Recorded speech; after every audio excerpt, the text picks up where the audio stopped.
जन्मोजन्मी आम्ही बहु पुण्य केले हो, तेव्हा या विठ्ठले कृपा केली, तेव्हा या विठ्ठले कृपा केली,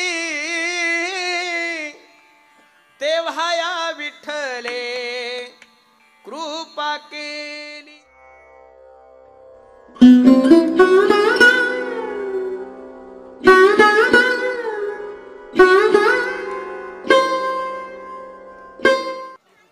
अवघी देवावरी माया, नाही अनिक प्रमाण तन धन तृणजन, पडता जड भारी नेमा नटळे निर्धारी, नाही अनिक प्रमाण तन धन तृणजन। तुका म्हणे आती हो का तयाती भलती, नाही अनिक प्रमाण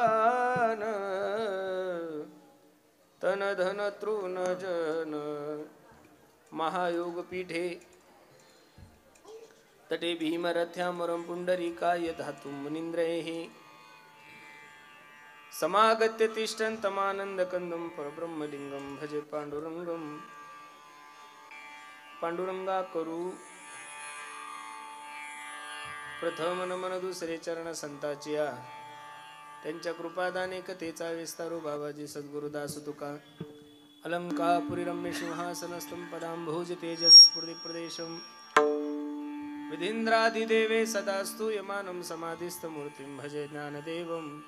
नमो ज्ञानेश्वरा नमो ज्ञानेश्वरा, निवृत्ति उदारा सोपान देवा। मुक्ताबाई नमो त्रिभुवन पावने, मुक्ताबाई नमो त्रिभुवन पावने, मुक्ताबाई नमो त्रिभुवन पावने, मुक्ताबाई नमो त्रिभुवन पावने,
विदाय भक्तिं विलोकितोयेन समाधि राजा। वैराग्यवंतं सुविचारयुक्तं नमामि जोगं शिरसा गुरुन्तं। नमो सद्गुरु तुकया ज्ञान दीपा, नमो सद्गुरु सच्चिदानंद रूपा। विको थोड़ा कमी कर। नमो सद्गुरु भक्त कल्याण मूर्ती, नमो सद्गुरु भास्करा पूर्ण कीर्ती। सेवे लागी सेवक झालो, तुमच्या लागलो निज चरणा। अहो स्वामी तुकया देवा यावरी न करावा अवहेरू। वैष्णव तो जया अवघी देवावरी माया, नाही अनिक प्रमाण तन धन तृणजन। प्रस्तुत प्राप्त प्रसंगी प्राप्त वेळी चिंतन रूपी सेवेसाठी जो निवडलेला अभंग आहे, हा जगद्गुरु जगतमान्य देहूचे सुप्रसिद्ध साधू वैराग्याचे महावीर राष्ट्र ज्ञानेश्वर तुकोबार आहे यांचा हा 4 चरणाचा अभंग असून अभंग बहुतांश सर्वांच्या पाठातला आहे, परिचयातला आणि गोड अभंग आहे। या अभंगामध्ये म्हणजे जगद्गुरु तुकोबार वैष्णवाचं आंतरिक लक्षण सांगतात।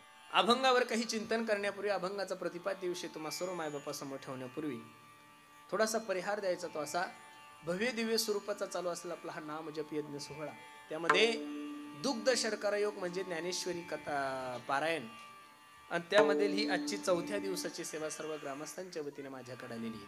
अगदी गोड नियोजन तुम्ही सर्व मंडळींनी केलंय. नजर लागावं एवढा सुंदर कार्यक्रम आहे. तुमच्या कार्यक्रमाची दखल तुमच्या गावानं घ्यावी एवढा सुंदर कार्यक्रम नाहीये तुमचा. तुमच्या गावाची दखल सातारा जिल्ह्यानं घ्यावी एवढाही सुंदर कार्यक्रम नाहीये तुमचा. तुमचा कार्यक्रम एवढा सुंदर आहे की महाराष्ट्रानं सुद्धा आपल्या कार्यक्रमाची दखल घ्यावी. अगदी थोड्या वेळामध्ये ज्ञानोबराय तुकोबराय जशी मला सद्बुद्धी देतील, तुम्ही जेवढी शांतता द्याल तेवढं सुंदर कीर्तन करण्याचा मी प्रयत्न करेन. महिला मंडळींची संख्या जास्त आहे. तुम्ही सरकारच्या जरी लाडक्या असतील तरी महाराज लोकांची अजिबात नाही. त्याच्यामुळं इथं अजिबात तुम्हाला माफी नाहीये. तुम्ही संख्या खूप आहे म्हणून तुम्ही बडबड करावा असं अजिबात नाहीये. तुम्ही थोडी शांतता द्या आणि पाठीमागून येणाऱ्या महिलांनी जिथं जागा भेटल तिथंच बसा. उग पुढे येऊ नका. विठ्ठल विठ्ठल.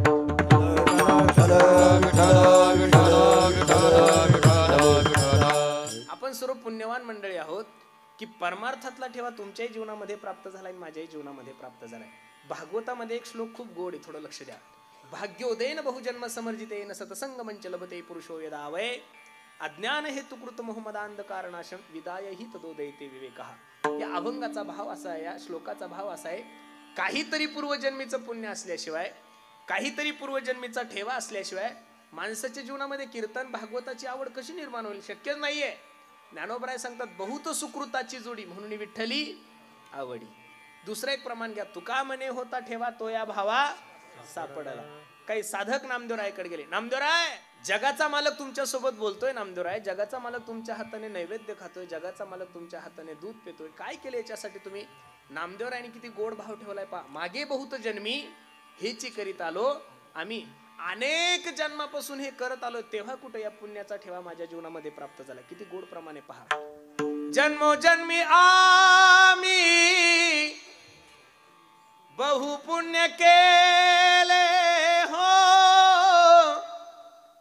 तेव्हा या विठ्ठले कृपा केली, तेव्हा या विठ्ठले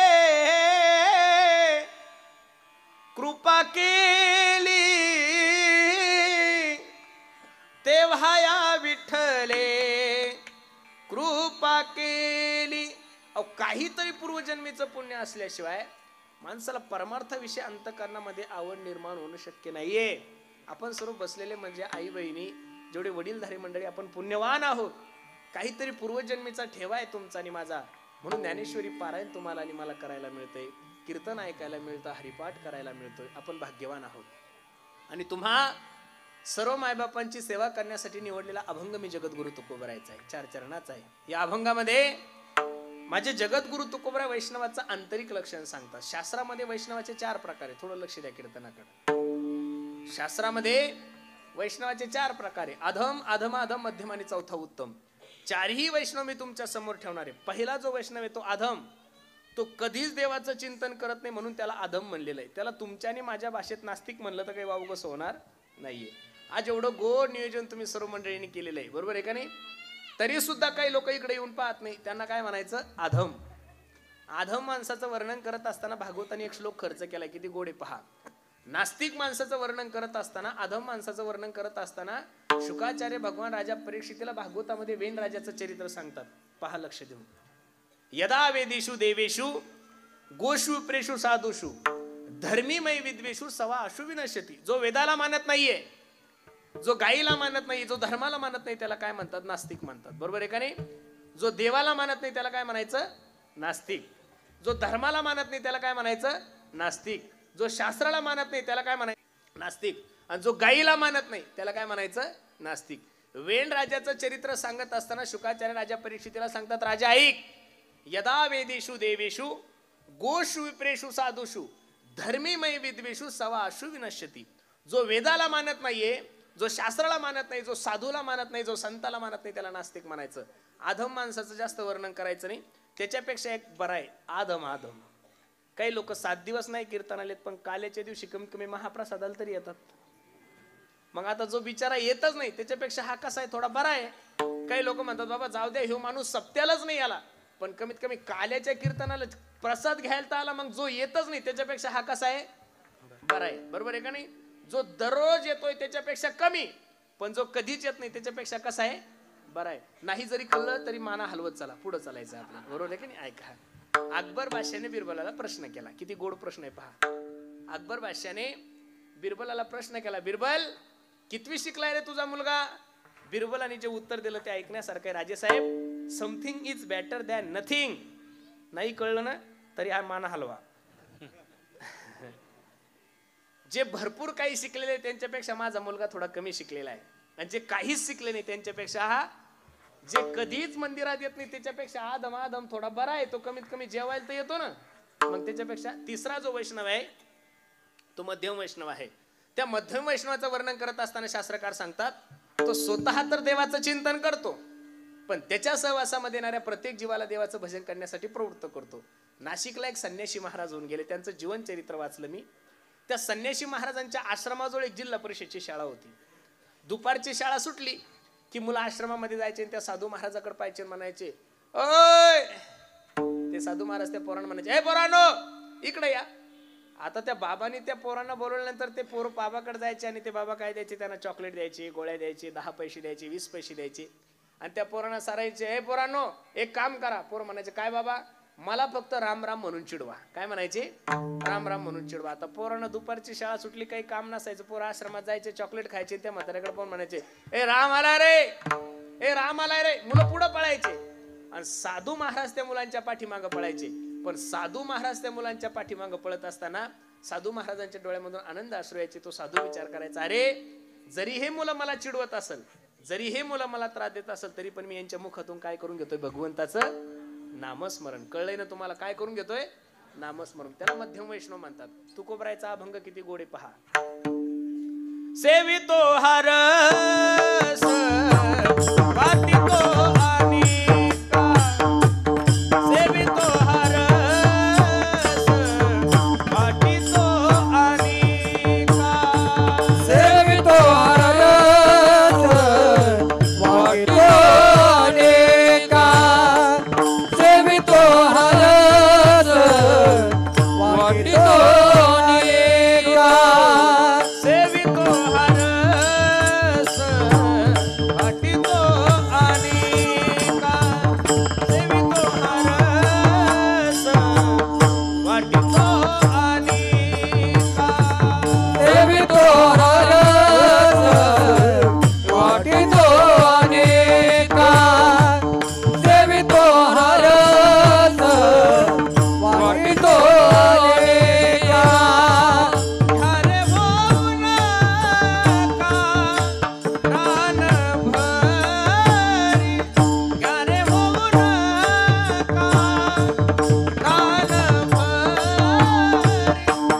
विठेवरी जाचे पाऊले समान. सिद्धी मार्ग सिद्धी. विठेवरी जाचे पाऊले समान. घ्यारे होऊ नका प्राण भरे, घ्यारे होऊ नका प्राण भरे, जाचे पाऊले समान, विठेवरी जाचे पाऊले समान.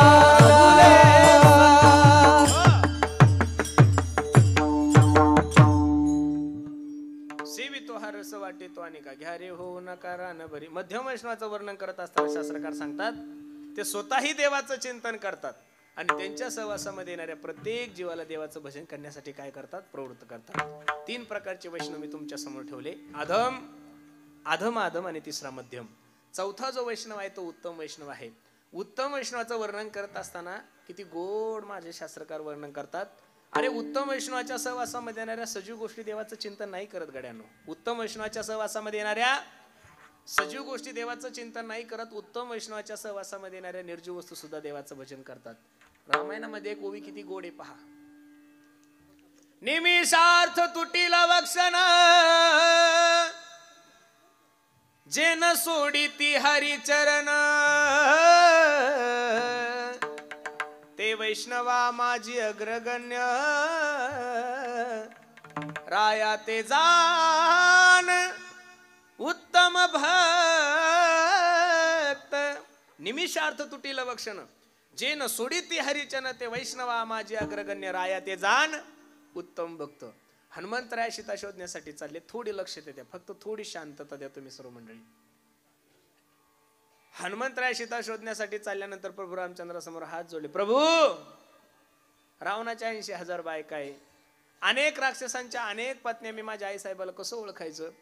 प्रभू रामचंद्राने हनुमंताला सांगितलं, हनुमंता तुझी सीताई साहेब ज्या वाटिकेमध्ये असेल ना रे दादा, तिथले सर्व पशु पक्षी श्रीराम जय राम, श्रीराम जय राम, जय जय राम, श्रीराम जय राम, जय जय राम.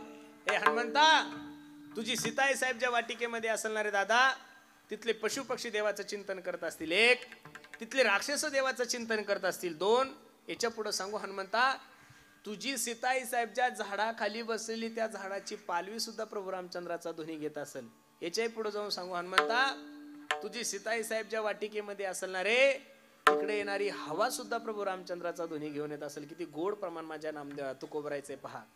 राम जानकी जीवन योगियाचे निज ध्यान, राम राजीव हो तुका चरण वंदित से, राम योगियाचे निज ध्यान, राम राजीव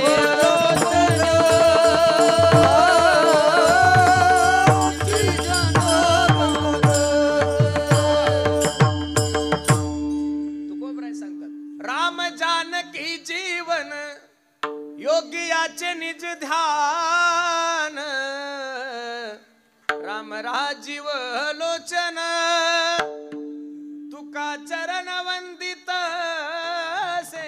नाम चांगले चांगले माझे कंठी राहो भले, कपी कुळ उद्धरिले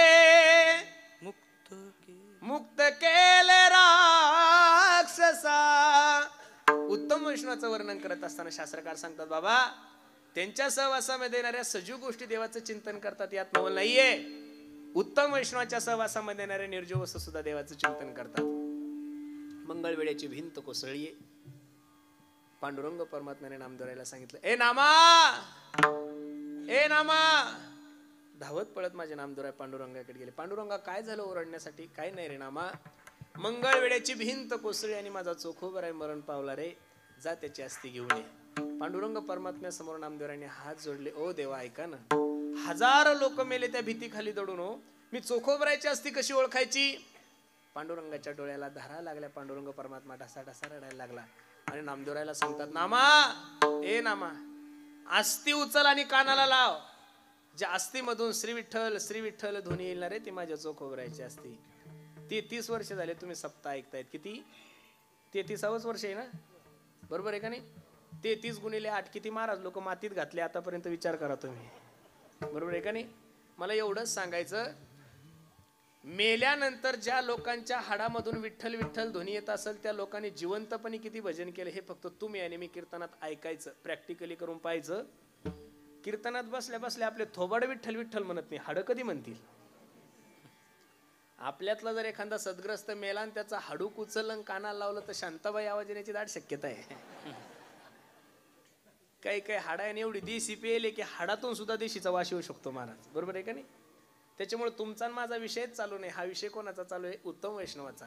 नाथ बाबाच्या सांगण्याहून निमिषार्थ तुटील वक्षण जे न सोडिती हरिचरण ते वैष्णवा माझी अग्रगण्य राया ते जान उत्तम भक्त. जगद्गुरु तुकोबराय दररोज भजनासाठी भामचंद्र डोंगरावर जायचे, घोरड्या डोंगरावर जायचे, भंडाऱ्या डोंगरावर जायचे. एक दिवस आई साहेबांनी विचारलं, आई साहेब, बाबा, ओ मालक, भजनाला जाता याविषयी माझं दुमत नाही. जा तुमचा जन्म त्याच्यासाठी आहे, पण ऐका ना, जात असताना नेमकं सांगूच जात जा मला तुम्ही आज भामचंद्र डोंगरावर चालले, घोरड्या डोंगरावर चालले, भंडाऱ्या डोंगरावर चालले. तुम्हाला तर माहिती आहे ना, तुम्ही जेवण केल्याशिवाय मी अन्न सुद्धा प्राशन करत नाहीये. बरेचसे कीर्तनकार कमराला फेटा बांधून असो वजनात सांगतात की तुकोबरायची पत्नी भांडकुदळ होती, तुकोबरायची पत्नी भांडकुदळ होती. बरं, सांगणाराही आवेशात असतात तर खाली बसणारे लोक सुद्धा म्हणतात हो मला एवढंच सांगायचं. सांगणाराही त्यावेळेस हजर नव्हता, ऐकणारे सुद्धा नव्हते. मग कोणत्या बेसवर तुम्ही भांडकुदळ आहे असं सिद्ध करताय? जगद्गुरु तुकोबरायची पत्नी भांडकुदळ होती हे मलाही मान्य आहे. मी थोरा मोठ्याच्या मुखातून ऐकलं की जगद्गुरु तुकोबरायची पत्नी भांडकुदळ होती, पण वाक्य लक्ष देऊन ऐका. भांडण पांडुरंगासोबत करत होती. तुकोबरावर तिचं अत्यंत प्रेम होतं. इथं जेवढ्या काही माझ्या बसणाऱ्या माय मावल्या आहे, माय मावल्यानं एक छोटासा प्रश्न तुम्हाला पोरग म्हणून करतो, ऐका ना. जी माय माऊली नवरा जेवेपर्यंत जेवत नाही, लक्ष देऊन ऐका बरं, जी माय माऊली नवरा जेवेपर्यंत जेवत नाही ती माय माऊली भांडकुदळ कशी असू शकते? शक्यच नाहीये महाराज. भांडकुदळ बाईचं वर्णन करत असताना भागवतामध्ये धुंदुलीचं चरित्र आहे. सो वाक्य स्थापिका नित्यम सुंदरी सकुलोद्भवा हा लोक वार्ता रता क्रूरा प्रायशो बहुजल्पिका. जिला भांडण केल्याशिवाय करमत नाही तिला काय म्हणायचं? जिला भांडण केल्याशिवाय करमत नाही तिला काय म्हणायचं? हा प्रश्न मी तुम्हालाच काय केला, कारण भांडकुदळ बयाच असतात, माणसं नसतात. सो वाक्य स्थापिका नित्यम सुंदरी सकुलोद्भवा हा लोक वार्ता रता क्रूरा प्रायशो बहुजल्पिका. भांडण तुकोबराय सोबत नव्हती करत, भांडण तिचं पांडुरंगासोबत होतं. का? आई साहेबाचा आरोप होता की पांडुरंग परमात्म्यामुळे माझा नवरा काय झालाय?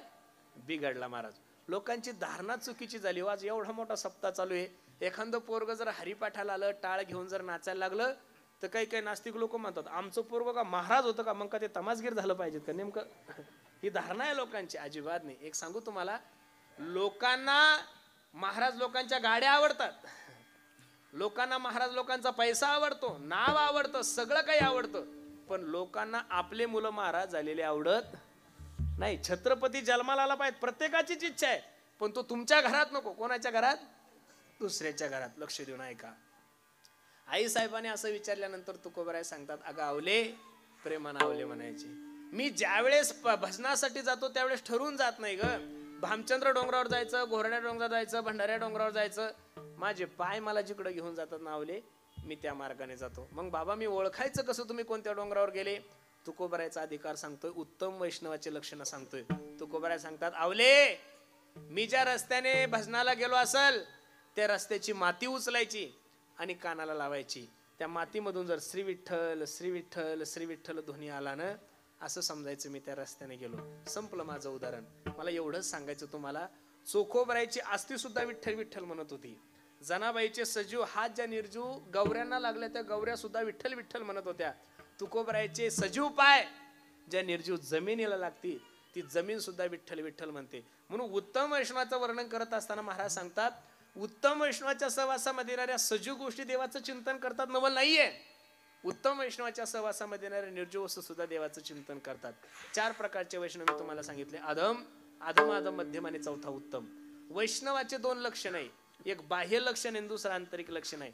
बाह्य लक्षणाचं वर्णन करत असताना महाराज किती गोड प्रमाण खर्च करतात.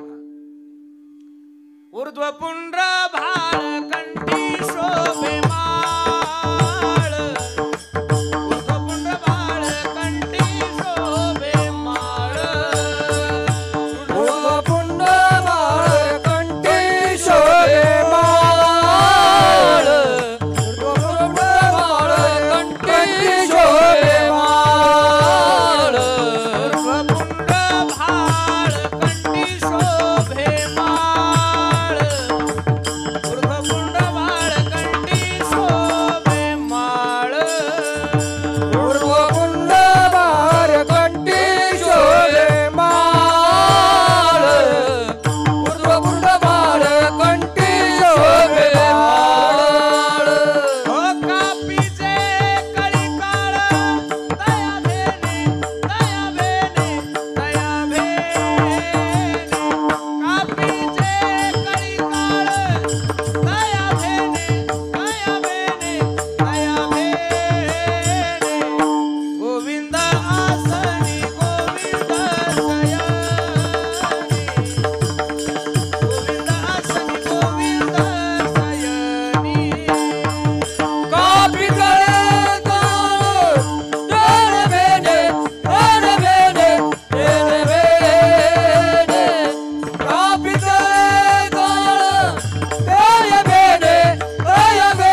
शोभे माळ कापी जे कळी काळताय भेने. थोडं लक्ष द्या कीर्तनाकडे मायबाप.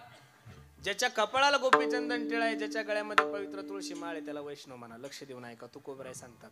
ज्याच्या कपाळाला गोपीचंदन टिळा आहे, ज्याच्या गळ्यामध्ये पवित्र तुळशीची माळ आहे, त्याला वैष्णव म्हणा. काही साधक तुकोबरायकडे गेले. बाबा अहो, ज्यांच्या गळ्यामध्ये पवित्र तुळशीची माळ आहे, ज्यांच्या कपाळाला गोपीचंदन टिळा आहे, असे लोक निवडणुकीच्या टायमाला धाब्यावर सापडतात. मग त्यांना वैष्णव म्हणायचं का?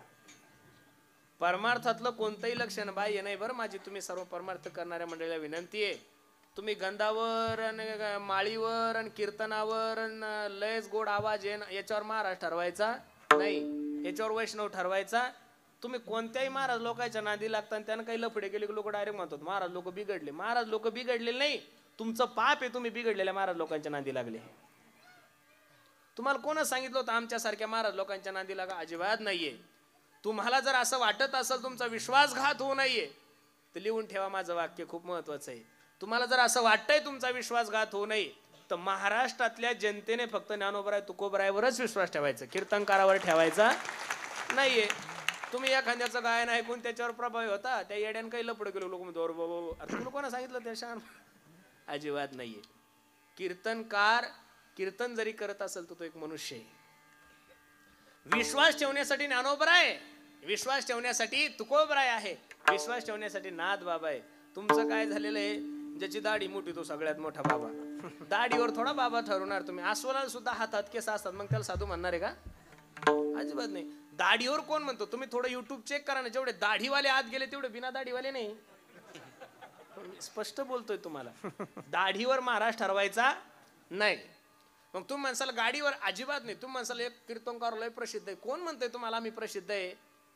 तुम्ही जर थोडं इंस्टाग्राम चेक केलं तर हे तमासगीर सारखे चाळे करणारे या शंभड्यापुरी त्यांचे सुद्धा फॉलोअर्स 1-1, 2-2 मिलियन्स मध्ये. तेवढे कीर्तनकाराचे नाहीये.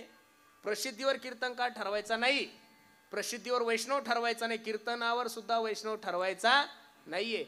कीर्तन असल, पखवाज असल, गायन असल, माळ असल, हे वैष्णवाचे बाह्य लक्षण सांगितलेले. कोणते लक्षण आहे?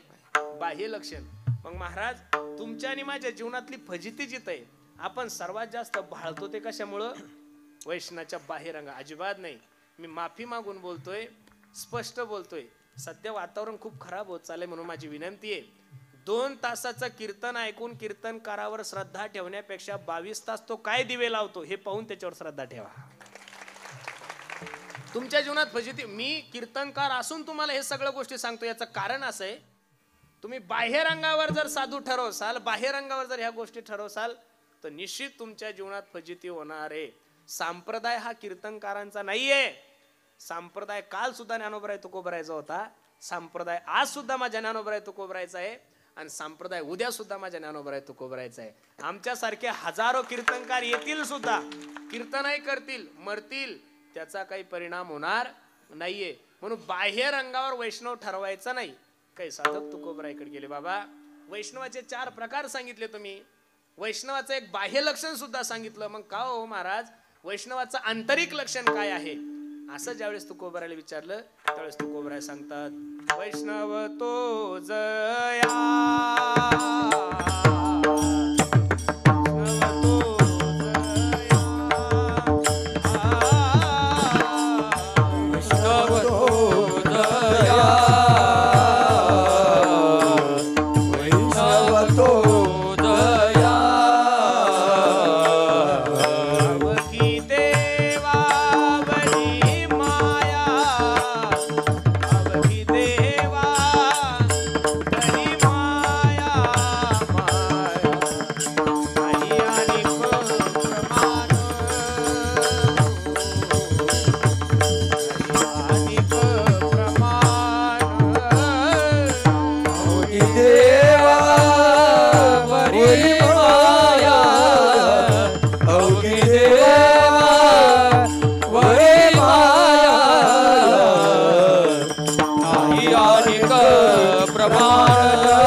आंतरिक लक्षण या अभंगामध्ये तुकोबराय वैष्णव वर्णन करतात.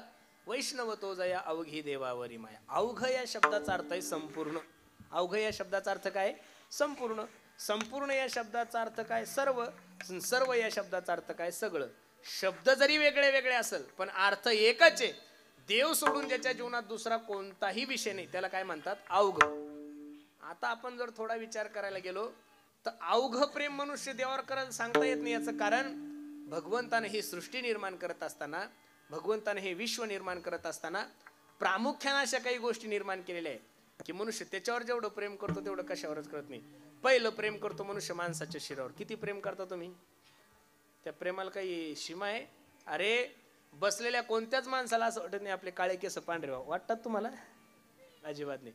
कोणत्या तरी एखाद्या माणसाला असं सांगा ना हो की त्याला असं वाटतं माझं वयाच्या अगोदर टक्कल पडावं? अजिबात नाही. वयाच्या अगोदर ज्याचं टक्कल पडलं ते एवढं जीवाला खातं तेवढं कोणीच खात नाही महाराज. माझ्या गाडीवर एक ड्रायव्हर होता, तो नाही आता. तब्येत वगैरे चांगली, गुबूच्या गुबू 75 किलोचा गोरा गोमटा पोरगा, पण वरती मजलाच नव्हता, त्याला केसच नव्हते. एक दिवस प्रवास करत असताना मधातच गाडी थांबवली. मला म्हणे महाराज, म्हणलं काय रे? रात्रंदिवस तुमच्या सोबत कीर्तन करतोय म्हणे, रात्रंदिवस गाडी चालवतोय, डोळे फोडतोय. म्हणलं फुकट थोडी चालवतो, 30-40 रुपये पेमेंट आहे तुला, वरचं खोडवून वेगळं. म्हणजे लोकांनी प्रेमानं दिलेले वेगळे. भरपूर झालं की काय फायदा हो म्हणे महाराज, एवढा गोरा गोमटा दिसतोय, सगळं काही आहे, वरती काहीच नाही. मग तुमची एवढी ओळख आहे, महाराष्ट्रात नाही, 4 राज्यात नाही, पार सगळीकडे तुमची ओळख आहे. एखादा डॉक्टर तर असा बघा, असं औषध पहा की मला केस आले पाहिजेत. म्हणलं काही हरकत नाही, आपण प्रयत्न करू. त्याचं नशीब एवढं चांगलं. बोलत असताना का पुण्याहून डॉक्टरचा मला फोन आला. हॅलो म्हणे पुरुषोत्तम महाराज आहे का? म्हणलं दादा मीच बोलतोय. दादा माझ्या आईच्या पुण्यतिथी निमित्त कीर्तन घ्यायचं. म्हणलं काही हरकत नाही. तारीख वगैरे लिहिली. डॉक्टर म्हणे महाराज तुमचं मानधनाचं काय? म्हणलं डॉक्टर साहेब माझी विनंती तुम्हाला, अजिबात मला रुपये मानधन नको, पण माझ्या ड्रायव्हरच्या डोक्याला केस आले पाहिजेत, असं औषध तुम्ही मला द्या. ड्रायव्हर माझ्या पुढचा होता. मला डॉक्टर माझ्या पुढचं, काळजी करू नका म्हणे महाराज, तुमचं काम होऊन जाईल. कीर्तन वगैरे संपलं, जेवण वगैरे झालं आणि डॉक्टरने अशी एक बाटली दिली. त्या बाटलीत औषध होतं आणि सांगितलं 8 दिवस डोक्याला लावायचं, तुझ्या डोक्याला केस येणार म्हणून. त्यानं तिथंच गाडीची चाबी दिली. म्हणे ही गाडी आणि तुम्ही मला 8 दिवस फोन करायचा. ते ट्रायल्सनं निघून गेलं. मी ताबडतोब एक ड्रायव्हर बोलवला. मी आपलं प्रवासाला निघाला. ते घरी गेलं की उठायचं, दररोज सुंदर असं तेल वगैरे लावायचं. माझे 2-4 दिवस कीर्तन होते. मी 4-5 दिवसांनी त्याला भेटण्यासाठी गेलो. त्याला म्हणलं कसं काय रे वातावरण? तो रडायला लागला. म्हणे महाराज तेल लावण्याच्या अगोदर तरी कसे तरी एवढाले होते म्हणे. डॉक्टरने तेल दिल्यापासून डायरेक्ट समृद्धी महामार्गाचा बायपास झाला म्हणे. आता काही विषयच राहिला नाहीये. माणसं माणसाच्या शरीरावर जेवढं प्रेम करतात तेवढं कशावरच करत नाही. एक दुसरं प्रेम करतो मनुष्य समाजावर. महाराज आज तुमची माझी जी धावपळ चालली ती समाजासाठीच चांगली. चांगले कपडे तरी कशाला घालायचे, लोक काय म्हणतील म्हणून. चांगलं घर कशाला बांधायचं, लोक काय म्हणतील. गरज नसताना 4 व्हीलरची गाडी घ्यायची, कशाला घ्यायची, लोक काय म्हणतील. लोक काय म्हणतील म्हणून घर बांधायचे, लोक काय म्हणतील. अहो याच्या पुढे जाऊन सांगू का, काही काही लोक तेवढे दळभद्रे महाराज, लोक काय म्हणतील म्हणून कीर्तनाला येऊन बसतात. व अख्खं गाव आलं, मी जर नाही गेलो तर लोक नाव ठेवतील. अरे लोक काय म्हणतील म्हणून कीर्तन नको ऐकू, लोक काय म्हणतील म्हणून गंधाई नको लावू, लोक काय म्हणतील म्हणून परमार्थ नको करू. माझी विनंती तुला, माझा पांडुरंग परमात्मा काय म्हणल म्हणून कीर्तन ऐकलं पाहिजेत ना महाराज. माझा देव काय म्हणला पाहिजे म्हणूनही कीर्तन ऐकलं पाहिजेत. लोकांच्या मनावर काहीच नाहीये. अहो लोक काय म्हणतील म्हणून लोक अपेक्षा नसताना, गरज नसताना 2-2, 3-3 रुपये टक्क्यानं पैसे काढून पोरीचे लग्न करतात का नाही हो? आपण एक काळ असा पाहिला की त्यावेळेस मंगल कार्यालय नव्हते तरी लग्न झाले, वऱ्हाड नव्हतं तरी लग्न झाले. अहो कोणीच नव्हतं, ना कपडे ना कपाट ना सोनं ना नाणं. नवरी सुद्धा लग्न होईपर्यंत तीच एका दुसरी कळत नव्हतं की मास्क बांधलेलं राहायचं. बरोबर आहे की नाही? घोडा नसताना घोड्याचं लग्न झालं की नाही हो? नाही कळलं? चला तुम्ही पुढं चालत चला, काही ताण नका घेऊ. बरोबर आहे का नाही? मग अशाही अवस्थेमध्ये आपण जगलो का नाही हे बघा. लोक काय म्हणतील म्हणून जीवनात कोणती गोष्ट करू नका. लोक काहीच म्हणत नाही गाड्यांना.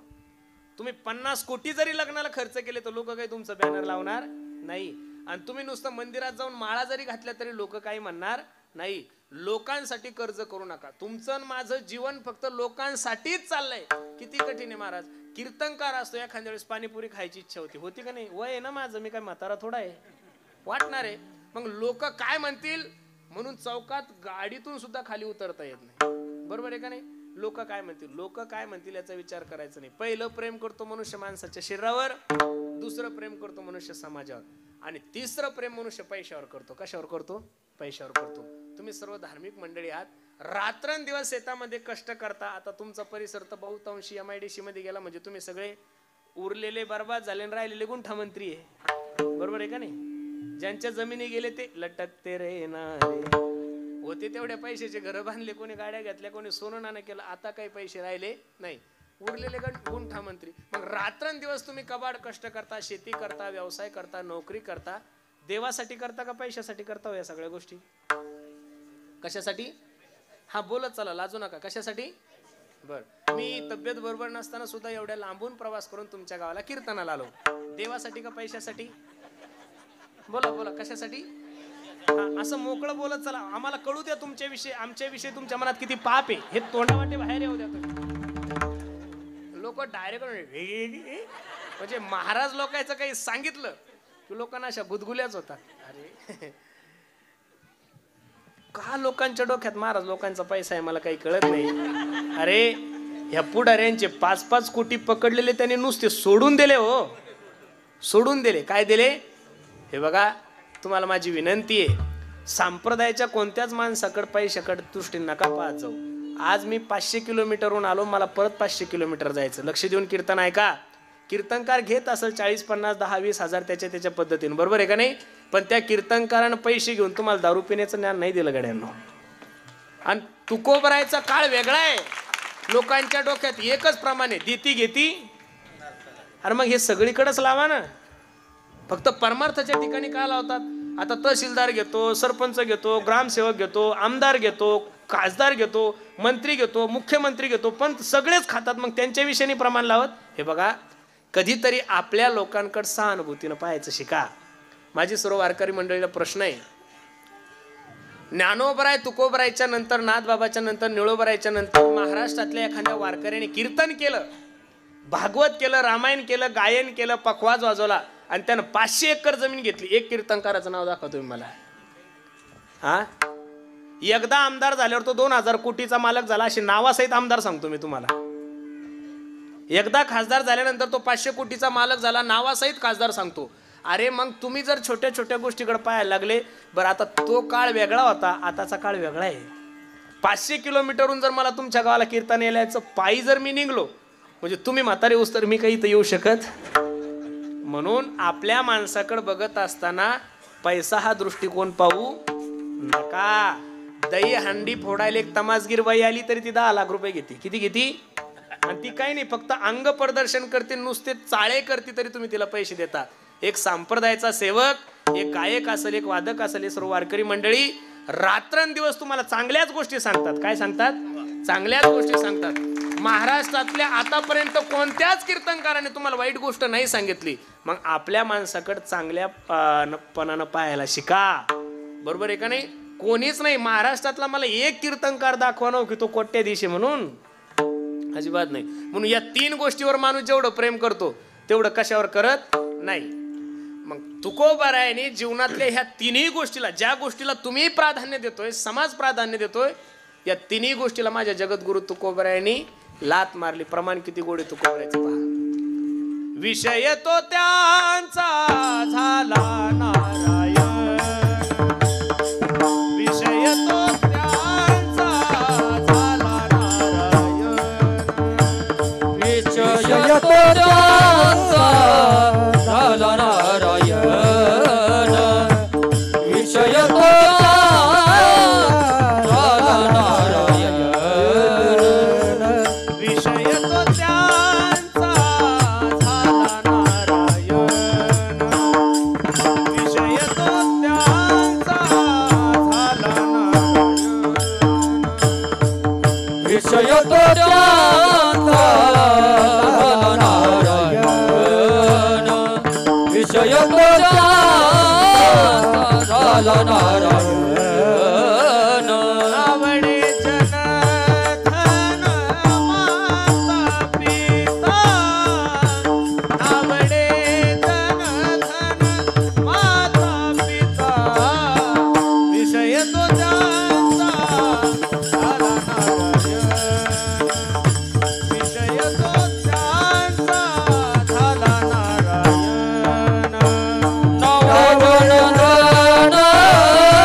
विषयतो त्यांचा झाला नारायण.